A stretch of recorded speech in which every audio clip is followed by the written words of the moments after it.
창세기 5장 1절부터 5절 말씀, 그리고 21절부터 24절 말씀입니다. 이것은 아담의 계보를 적은 책이니라. 하나님이 사람을 창조하실 때에 하나님의 모양대로 지으시되 남자와 여자를 창조하셨고, 그들이 창조되던 날에 하나님이 그들에게 복을 주시고 그들의 이름을 사람이라 일컬으셨더라. 아담은 130세에 자기의 모양 곧 자기의 형상과 같은 아들을 낳아 이름을 셋이라 하였고, 아담은 셋을 낳은 후 800년을 지내며 자녀들을 낳았으며 그는 930세를 살고 죽었더라. 셋은 21절 말씀입니다. 에녹은 65세에 무두셀라를 낳았고, 무두셀라를 낳은 후 300년을 하나님과 동행하며 자녀를 낳았으며 그는 365세를 살았더라. 에녹이 하나님과 동행하더니 하나님이 그를 데려가심으로 세상에 있지 아니하였더라. 아멘. 자, 지난주에 우리 가인의 후예와 셋의 후예를 비교 대조하면서, 가인의 후예는 여호와를 떠나서 세상에서 잘 나가는 사람들이었고, 셋의 후예는 아무것도 내세울 것 없었지만 오직 여호와의 이름을 부르는 사람들이었다. 그런데 하나님은 세상에서 잘 나가는 가인의 후예가 아니라 오직 하나님의 이름을 부르는 셋의 후예를 통해서 역사하시고 은혜를 베푸셨다고 말씀했습니다. 이제 오늘 본문은 아담의 족보가, 아담의 계보가 나옵니다. 지금까지 인간의 역사를, 그리고 다음 인간의 역사의 중심이 될 노아를 소개하는 그런 아담의 계보입니다. 본문 1절에 이것은 아담의 계보를 적은 책이라고 시작을 합니다. 창세기의 두 번째 나오는 계보, 족보, 톨레도트입니다. 창세기 모두 10개의 이 톨레도트가 나오는데, 1번은 창세기 2장 4절에 천지 창조의 톨레도트가 나옵니다. 두 번째가 오늘 5장 1절에 아담의 톨레도트가, 하나님께서 가장 중요하게 여기시는 것들이 순서대로 나오고 있죠. 천지 창조, 그리고 사람의 톨레도트가 소개됩니다. 오늘 본문에 이 아담의 톨레도트에는 모두 10대에 걸쳐서 노아까지 10대의 후손이 소개되어집니다. 세 번째 톨레도트가 11장에 셈의 족보, 셈의 계보가 나오는데, 거기도 똑같이 10대에 걸쳐서 자손의 이름들이 기록되어져 있습니다. 10대가 나온다는 것은 인류의 모든 역사들을 통칭해서 포함시키는 그런 의미가 10대로 나오고 있습니다. 자, 그런데 이제 이 10대에 걸친 아담의 첫 톨레도트 계보가 나오는데, 창세기 5장에 이 아담의 톨레도트의 족보의 가장 중요한 특징은 죽음의 계보라는 것입니다. 오늘 본문에 등장하는 많은 사람들의 이야기를 한마디로 낳고 살고 죽었더라고 성경은 요약하고 있습니다. 4절과 5절, 첫사람 아담의 톨레도트를 어떻게 하는지 볼까요? 시작. 아담은 셋을 낳은 후 800년을 지내며 자녀를 낳았으며 그는 912세를 살고 죽었더라. 아멘. 성경은 지금 10대에 이르는 사람들의 이야기를 똑같은 폼으로 낳고 살고 죽었더라, 이 폼으로 전하고 있습니다. 900년 동안 산 사람들, 얼마나 경력이나 이력이 다양하겠습니까? 사건 사고들도 많고 학교 졸업한 것도 많고 상 받은 것도 많고 업적을 남겼던 것도 많이 있을 것입니다. 900년을 넘게 살았는데, 그런데 성경은 그 모든 것들 생각하고 생략하고 인생은 900년을 살아도 딱 세 단어로 요약하며 낳고 살고 죽었더라의 인생이다라고 말하는 것입니다. 그래서 저는 이 인생을 세박자 인생이라고, 이건 제가 지은 겁니다. 세박자 인생이라고 이렇게 지은 이유는, 송대관 씨가 옛날에 히트송 중에 네 박자라는 노래가 있습니다. 이 인생을 노래한 건데, 이 네 박자 속에 인생이 전부 다 들어있더라. 인생의 사랑, 이별, 눈물 전부 다 네 박자 속에. 그래서 저도 앞소절은 잘 못 부르고 후소절만 기억하고 하는데, 후소절에 후렴이 어떻게 하느냐면 쿵짝 쿵짝 쿵짜작 쿵짝, 인생이 전부 다 쿵짝 쿵짝 쿵짜작 쿵짝, 여기에 다 들어있다고. 그래서 송대관 씨는 인생은 네 박자다, 네 박자 인생이다, 라고 그렇게 이야기합니다. 하지만 성경은 인생이 쿵짝쿵짝 이게 아니라 인생은 낳고 살고 죽고 이렇게 세 박자로 끝난다라고 말하고 있습니다. 900년을 살았다. 내가 대통령을 했다. 내가 국무총리를 했다. 내가 700년을 살았다.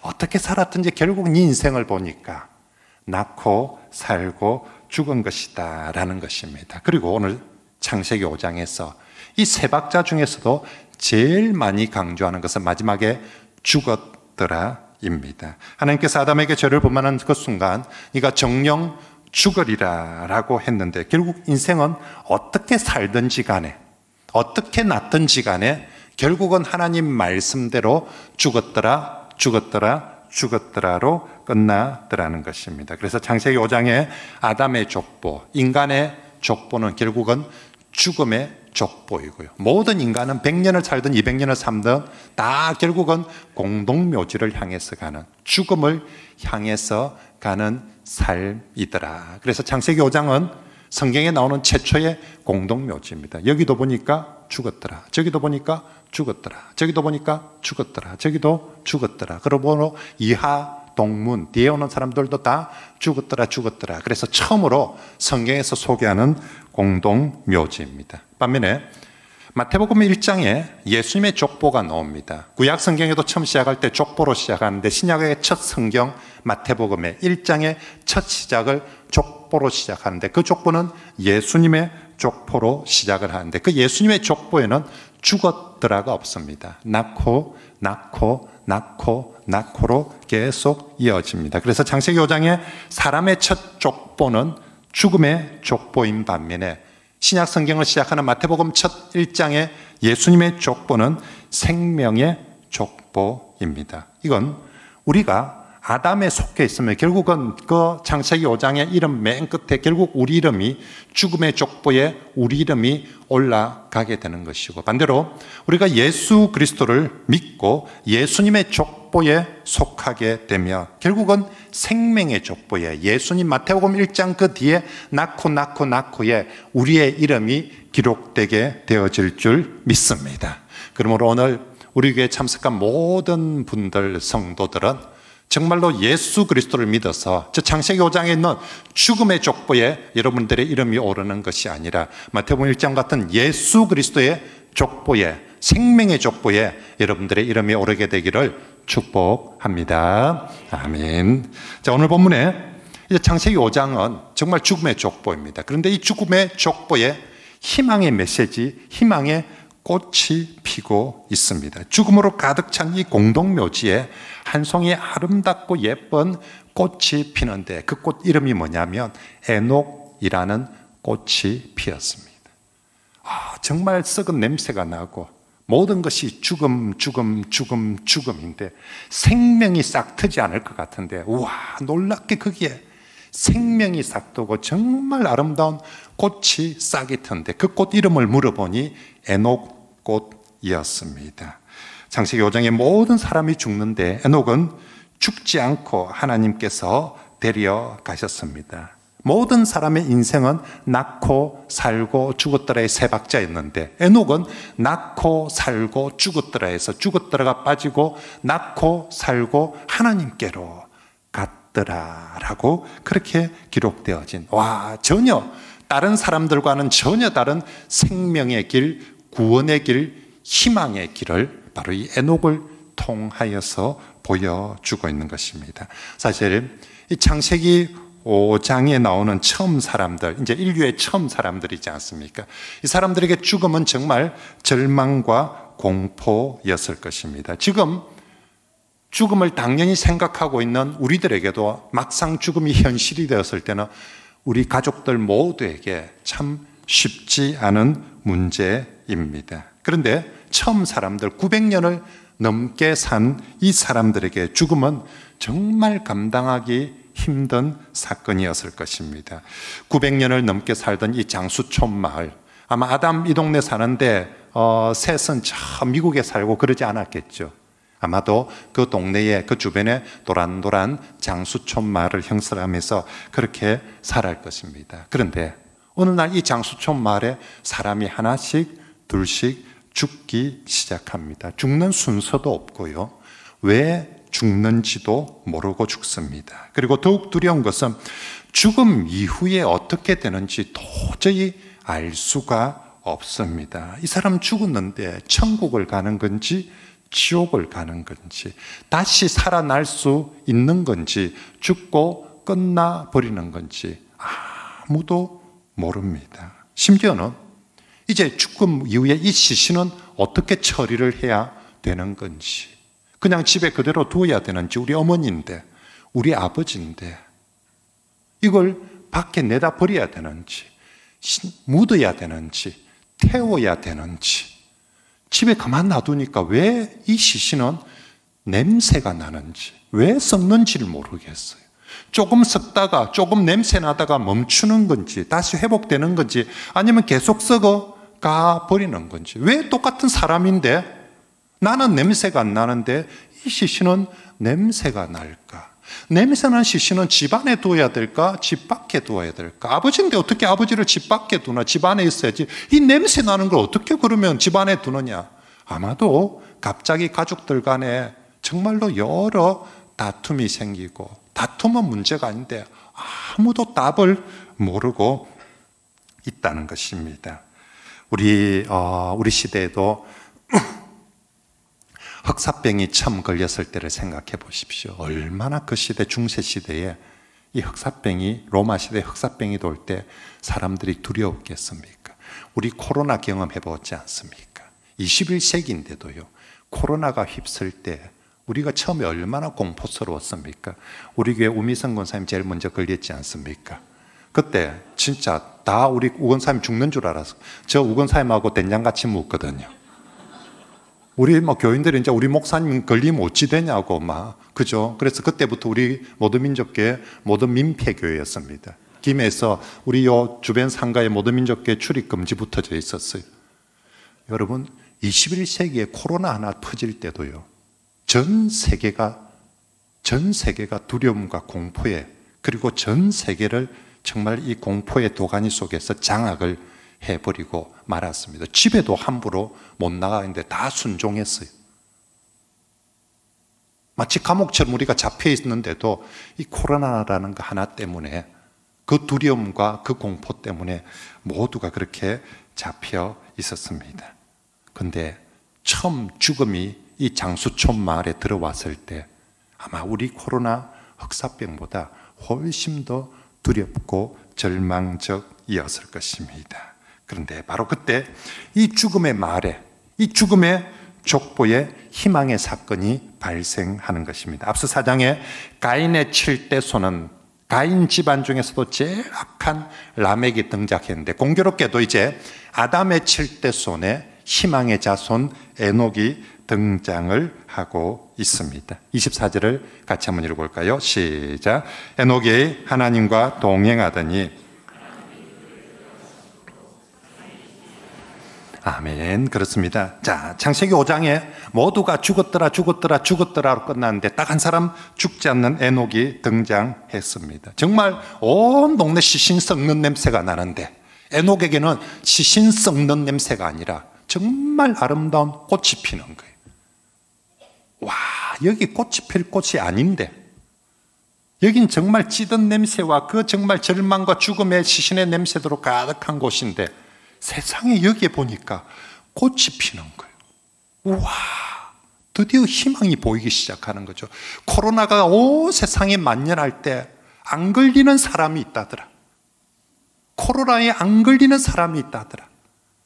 코로나 아무리 설치도 감염 안 되는 사람이 있다더라. 이러면 그 사람이 그 시절에 가장 희망이고 복음인 것처럼 지금 그 죽은 시신이 가득한 썩은 냄새 나는 곳에 꽃이 피고 있는 거예요. 세계 모든 언론들이 다 와서, KBS뿐만 아니라 미국이나 영국이나 모든 언론들이 다 와서 그 시커먼 공동묘지 주변에 그 속에서 아름답게 핀 그 꽃 하나를 클로즈업해서 원샷으로 멋지게 찍어서 온 세상의 일면 기사에 대서특필을 했습니다.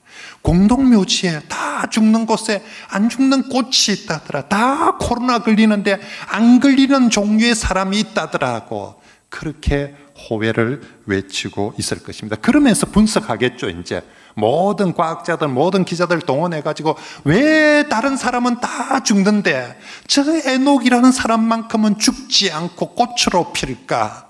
왜 저 사람은 죽지 않고 하나님께로 데려갈까? 아마 모든 언론들이, 모든 과학자들이 총출동해가지고 연구, 조사, 검토를 했습니다. 그리고 결론을 하나 내립니다. 왜 안 죽었는가? 오늘 성경 말씀에 보니까 그 이유는 딱 하나. 하나님과 뭐 하였다? 동행하였다. 오늘 우리가 읽은 에녹에 관한 이야기 3구절밖에 안 되는 짧은 이야기입니다. 근데 이 짧은 이야기 속에 바로 저 에녹이 하나님과 동행하였다라는 말씀을 2번이나 반복해서 기록하고 있습니다. 그리고 여러분 나중에 6장으로 넘어가서 또다시 한 번 더 심판의, 홍수 심판의 이야기가 나옵니다. 5장은 죽음을 통한, 정말 썩는 시신을 통한 심판과 절망이라며 6장부터는 이제 홍수 심판을 통한 이 죽음이거든요. 근데 거기서도 살아남는 사람이 한 사람 있습니다. 그 사람도 또 연구해 봅니다. 그 사람 노아는 어떻게 살아났는가? 어떻게 홍수 속에서도 죽지 않았는가? 6장 9절 말씀해 보니까 노아도 딱 이 구절 한마디 씁니다.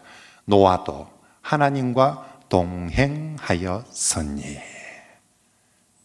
에녹도 노아도 공부를 잘했다, 돈이 많았다, 백신을 5차까지 맞았다, 이런 게 아니라 에녹도 노아도 딱 하나 하나님과 동행하였다라고 말씀하고 있는 것입니다. 그렇습니다. 성경은 얘기합니다. 누가 이 죽음의 절망 속에서 죽음을 이겨내고 그 시대에 복음이 되고 희망이 될 수 있는가? 누가 정말로 죽음이 아니라 하나님께로 가는 생명이 될 수 있는가? 오늘 성경은 모두 하나님과 동행하는 사람이 희망이요, 복음이요, 정답이다 라고 말씀하고 있습니다. 그래서 오늘 성경에는 다 900년 이상 넘게 사는 많은 사람들을 소개하면서 그들이 뭘 어떻게 살았는지에 집중하지 않고 있습니다. 오직 하나, 하루를 살더라도 누가 하나님과 동행하였는가를 찾고 있습니다. 그래서 창세기 5장의 공동묘지 속에서는 에녹이 하나님과 동행하였고, 노아 홍수의 그 심판의 와중에도 노아가 하나님과 동행하였다라고 보고하고 있습니다. 에녹은 당시에 900년을 넘게 살던 사람들에 비하며 365세를 살았으니까 절반도 못 살았습니다. 오늘 우리로 치면 다 80살, 90살 사는데 에녹은 36살에 요절한 사람이라고 할 수 있습니다. 그런데 오늘 성경은 에녹을 36밖에 못 살고 짧은 인생 살았기 때문에 제일 불쌍한 사람, 아이고 어찌 그리 젊은 나이에, 남들은 다 900년을 사는데 결국 300년밖에 못 사노, 불쌍크로, 그렇게 말하지 않습니다. 에녹은 비록 짧은 삶을 살았지만 그 300년을 하나님과 동행하며 살았기에 그 시대에 희망이 되고 구원이 되어서 성경은 에녹이 가장 행복한 사람이고 가장 값지게 산 사람이다라고 우리에게 소개하고 있습니다. 그러므로 성도 여러분, 우리가 오늘 말씀을 보면서 인생이 뭔가, 우리의 삶이 뭔가를 생각하면서 우리의 초점이 얼마나 오래 살 것인가, 나는 100살은 살아야지, 여기에 목표를 둬서는 안 됩니다.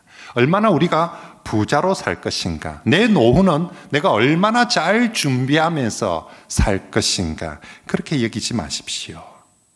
하루를 살더라도 그리스도인들은 내가 어떻게 에녹처럼 하나님과 동행하면서 살 것인가. 여러분, 얼마나 오래, 얼마나 부자로가 아니라 정말 에녹처럼 하루를 살더라도, 짧게 살더라도 하나님과 동행하며 사는 복된 삶을 살아가는 그런 우리 성도들이 되시길 바랍니다. 많이 산 사람이 희망이 아니라, 부자가 희망이 아니라 하나님과 동행하며 사는 사람이 그 시대의 복음의 사람이고 그 시대의 희망의 사람인 줄 믿습니다. 그리고 하나님과 우리가 동행하면서 이제 살아간다. 어떻게 하는 것이 하나님과 동행하면서 사는 것인가? 첫째는 하나님의 이름을 부르며 사는 것부터 시작하는 것입니다. 창세기 4장 마지막에 어떻게 끝이 났습니까? 셋과 에노스가 비로소 여호와의 이름을 불렀는데 그 여호와 이름에 부르는 바톤을 이어받은 사람이 누구다? 에녹이라는 것이지요. 그래서 에녹은 날마다 300년을 넘게 늘 하나님의 이름을 부르며 예배하며 살았다는 것입니다. 이게 바로 하나님과 동행하면서 살았다라는 말씀입니다. 그러므로 성도 여러분, 우리도 아침에 눈 떠서부터 저녁 해질 때까지, 그리고 1년의 처음 시작부터 1년의 마지막까지 우리의 삶에 어떤 봄이 되어도 여름이 되어도 가을이 되어도 태풍이 불어도 일이 힘들어도 어려워도 고난이 있어도 절망이 있어도 어떤 상황 속에서도 먼저 여호와의 이름을 부르며 여호와를 예배하며 사는, 하나님과 동행하는 그런 삶이 되시길 바랍니다. 우리가 아무리 공동묘지 같은 시대를 산다 할지라도, 어려운 시대를 산다 할지라도 그렇게 하나님의 이름을 부르고 하나님을 예배하며 하나님을 동행하며 바로 그 사람이 희망의 꽃으로 피어나게 될 줄 믿습니다. 둘째는 에녹이 하나님의 말씀을 믿고 경외하는 삶을 살아가고 있는 거죠. 22절에 에녹은 무두셀라를 낳은 후 300년을 하나님과 동행하였다라고 얘기합니다. 그전에는 어떻게 살았는지 소개하지 않습니다. 에녹 인생의 결정적인 전환점, 터닝 포인트는 아들 무두셀라를 낳을 때입니다. 무두셀라를 낳고 나서부터 이 사람 완전히 달라졌다라는 것이죠. 무두셀라를 낳을 때 결정적으로 뭔가 하나님의 메시지를, 하나님의 말씀을 들었습니다. 무두셀라 이름의 뜻은 하나님의 심판이 있을 것이다 라는 뜻입니다. 뭔가 하나님께서 심판에 대한 결정적인 말씀을 해 주셨습니다.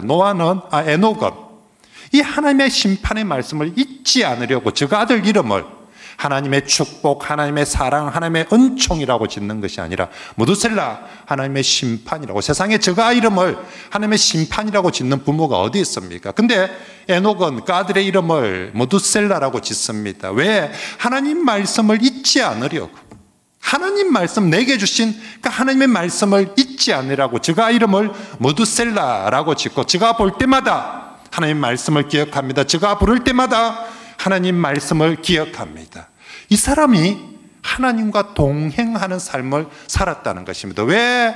머릿속에 마음속에 언제나 하나님 말씀 잊지 않으려고, 하나님 말씀 기억하고 그 말씀 붙들고 살려고 몸부림치고 있는 사람인 것입니다. 그렇습니다. 여러분, 우리가 하나님과 동행한다는 것은 결국 하나님 말씀을 중요하게 여기고 기억하며 살아간다는 것입니다. 하나님 말씀을 잊어버리는 것은, 등한시하는 것은 곧 하나님을 잊어버리는 것입니다. 우리 시대에 눈에 보이지 않는 하나님을 어떻게 동행할 수 있습니까? 그건 곧 눈에 보이는 그의 말씀, 귀에 들리는 그의 말씀을 지키고 순종하는 것이 눈에 보이지 않은 하나님과 동행하는 삶인 줄 믿습니다. 그러므로 여러분, 정말 오늘 말씀을 보면서 내가 하나님과 동행하는다, 결국 말씀을 묵상하고 하나님 말씀을 잊지 않으려고 묵상하고 기억하고 지키는 훈련을 하면서 살아가시길 바랍니다. 정말로 세상에 나가 사는데 주일날 들었던 설교 말씀이 하나님 말씀이 뭔지 전혀 기억나지 않고 잊어버리고 산다며 하나님과 동행하며 살기 어렵습니다. 그 말씀을 기억하는 좋은 방법이 암송하는 것입니다. 요절을 암송하십시오. 로마서 8장을 암송하십시오. 암송하려고 계속 내 곁에 주야로 그 말씀을 묵상하며 엎조려 보십시오. 하나님 말씀이 함께하고 내가 하나님과 동행하는 삶을 살게 될 줄 믿습니다. 마지막으로 하나님과 동행하는 아주 중요한 방법이 오늘 주님 주시는 이 성찬을 받고 내 안에 예수님이 계심을, 내가 떡을 먹은 것처럼 잔을 마신 것처럼 내 안에 예수 그리스도가 오셨다, 이제 나는 예수를 힘입어 살아간다라고 할 때 그 사람이 하나님과 동행할 수 있습니다. 여러분들이 날마다 예수님의 이름을 부르며 성찬을 받고 예수님을 힘입어 살아가면 우리 시대가 아무리 죽고 썩어가는 어렵고 어두운 공동묘지와 같은 그런 세상이라 할지라도 저와 여러분들이 에녹과 같이 이 어두운 이 절망의 시대에 정말로 희망의 꽃으로 피어날 줄 믿습니다. 하나님은 언제나 어느 시대나 가인의 집안과 같이 잘 나가는 사람들이 아니라 셋과 같이 여호와 이름을 부르는 사람, 에녹과 같이 하나님과 동행하는 사람을 그 시대에 희망의 등불로, 희망의 꽃으로, 복음의 꽃으로 피우게 해 주실 줄 믿습니다. 성도 여러분, 정말 우리 시대도 창세기 5장 시대만큼이나 노아 홍수 시대만큼이나 어둡고 절망적이고 썩고 냄새나는 시대입니다. 이 시대에 날마다 하나님과 동행함으로 정말 이 공동묘지와 같은 이 세상에서 정말 하나님의 아름다운 한 송이 꽃으로, 예수 그리스도가 그렇지 않습니까? 그 어두운 시대에 주 예수님이 희망의 꽃이고 복음의 꽃이 되었던 것처럼 우리도 이 시대에 희망의 꽃으로, 복음의 꽃으로 피어나 살아가는 그런 저와 여러분들이 다 되시길 축복합니다.